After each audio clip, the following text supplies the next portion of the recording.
3 ম্যাচের ওয়ানডে ও টি-20 সিরিজ খেলতে New Zealand cricket দল চলতি মাসের 13 তারিখ বাংলাদেশে পা রাখবে। মিরপুর ও চট্টগ্রামে অনুষ্ঠিত হবে এই সিরিজ, যা শুরু হবে 17 এপ্রিল আর চলবে 2 মে পর্যন্ত। এই সফরের জন্য কিউইরা পূর্ণ সদস্যের দল ইতিমধ্যেই ঘোষণা করেছে। সেই সিরিজটি শেষ হতে না হতেই ক্রিকেট প্রেমীদের জন্য আরও এক দারুণ সুখবর। আবারও ঘরের মাঠে পাকিস্তানের মুখোমুখি হতে যাচ্ছে টাইগাররা। আগামী মে মাসে বাংলাদেশে পা রাখছে পাকিস্তান ক্রিকেট দল। এবার লড়াইটা হবে সাদা বলের পোশাকে। 2 ম্যাচের এক রোমাঞ্চকর টেস্ট সিরিজের প্রথম লড়াইয়ের জন্য প্রস্তুত করা হচ্ছে 4 দেশ সিলেটের সবুজ গালিচাকে। সিলেট আন্তর্জাতিক ক্রিকেট স্টেডিয়ামের মনোরম পরিবেশে শুরু হবে প্রথম টেস্ট। এরপর দ্বিতীয় সিরিজের শেষ ম্যাচটি অনুষ্ঠিত হবে মিরপুরের শেরেবাংলা ক্রিকেট স্টেডিয়ামে। হোম অফ ক্রিকেটে দর্শকদের গর্জন আর পাকিস্তানের শক্তিশালী বোলিং ইউনিটের লড়াই, সব মিলিয়ে জমজমাট এক সিরিজের অপেক্ষায় সমর্থকরা।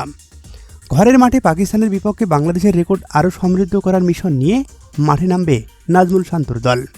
এখন শুধু অপেক্ষা মাঠের লড়াই শুরু হওয়ার। আপনি তৈরি তো গ্যালারি মাথাতে?